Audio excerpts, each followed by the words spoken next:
Unang Samuel, 18 kabanata. At nangyari, nang siya makatapos na magsalita kay Saul, na ang kaluluwa ni Jonathan ay nalakip sa kaluluwa ni David, at minahal ni Jonathan siya na gaya ng kanyang sariling kaluluwa. At kinuha siya ni Saul ng araw na iyon, at hindi na siya tinulutang umuwi sa bahay ng kanyang ama.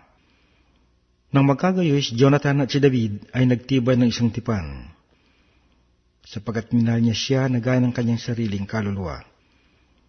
At hinubad ni Jonathan ang kanyang balabal na nakasuot sa kanya at ibinigay kay David, at ang kanyang kasuotan pati ng kanyang tabak, at ng kanyang busog, at ng kanyang pamigkis. At lumalabas si David saan man suguin ni Saul, at siya'y nagpakabait, at inilagay ni Saul siya sa mga lalaking mandidigma, at minabuti ng paningin ng buong bayan, at gayon din ang paningin ng mga lingkod ni Saul. At nangyari pagdating nila, nang bumalik si David mula sa pagpatay sa Filisteo, na ang mga babae ay lumabas mula sa lahat ng mga bayan ng Israel na nag-aawitan at nagsasayawan upang salubungin ang haring si Saul ng mga pandereta, ng kagalakan, at ng panugtog ng tugtugin. At nag-aawitan ng mga babae sa kanilang pagtugtog at sinasabi, pinatay ni Saul ang kanyang libo-libo, at ni David ang kanyang laksa-laksa. At nagalit na mainam si Saul, at ang sabing ito ay sinamahan niya ng loob. At kanyang sinabi, kanilang nilagay kay David ay laksa-laksa, at sa akin ay kanilang nilagay ang libo-libo lamang. At ano na lamang kanyang tatangkilikin kundi ang kaharian? At inirapan ni Saul si David mula sa araw na iyon. At nangyari, nang kinabukasan, na ang masamang espiritu na mula sa Diyos ay dumating na makapangyarihan kay Saul, at siya nang hula sa gitna ng bahay. At si David ay tumugtog ng kanyang kamay gaya ng kanyang ginagawa araw-araw, at hawak ni Saul ang kanyang sibat sa kanyang kamay. At inihagis ni Saul ang sibat sapagkat kanyang sinabi, aking tutuhugin si David sa dingding. At tumanan si David sa kanyang harap na makalawa. At natakot si Saul kay David sapagkat ang Panginoon ay sumasa kanya at nahiwalay na kay Saul. Kaya't inhiwalay ni Saul siya sa kanya at siya ginawa niyang punong kawal sa 1,000, at siya naglalabas pumasok sa harap ng bayan. Nagpakabait si David sa lahat ng kanyang kilos, at ang Panginoon ay sumakan niya. At nang makita ni Saul na siya nagpakabait, siya ay natakot sa kanya. Ngunit minamahal ng buong Israel at Juda si David, sapagkat siya naglalabas pumasok sa harap nila. At sinabi ni Saul kay David, narito ang aking lalong matandang anak na babae na si Merab. Siya ay aking ibibigay sa iyo na asawa. Magpakatapang ka lamang dahil sa akin at iyong ilaban ang mga pagbabaka ng Panginoon. Sapagkat sinabi ni Saul, huwag pagbuhatan siya ng aking kamay, kundi ang kamay ng mga Filisteo ang magbuhat sa kanya.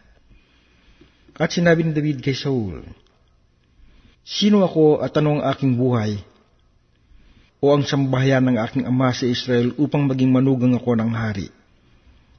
Ngunit nangyari na sa panahong ibibigay kay David si Merab na anak na babae ni Saul, ay binigay na asawa kay Adriel na Meholatita.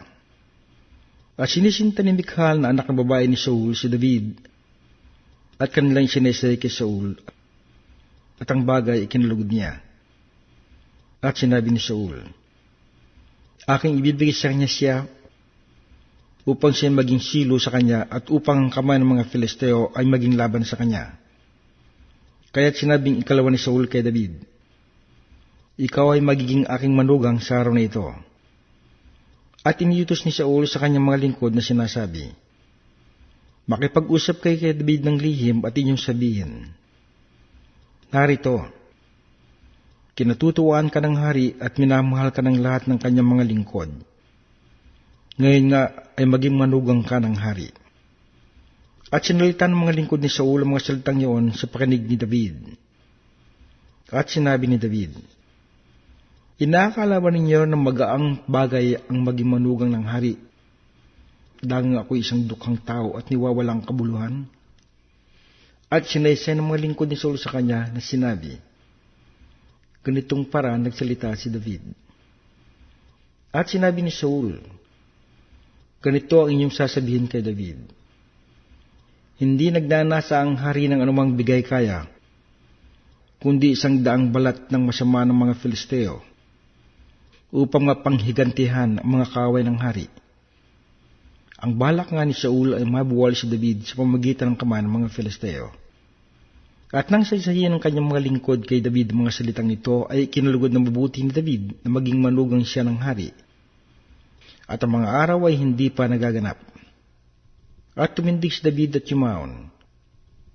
Siya ng kanyang mga lalaki at pumatay sa mga Filisteo ng 200 lalaki, at dinala ni David ang kanilang mga balat ng masama, at kanyang ibinigay ng buong bilang sa hari upang siya maging manugang ng hari.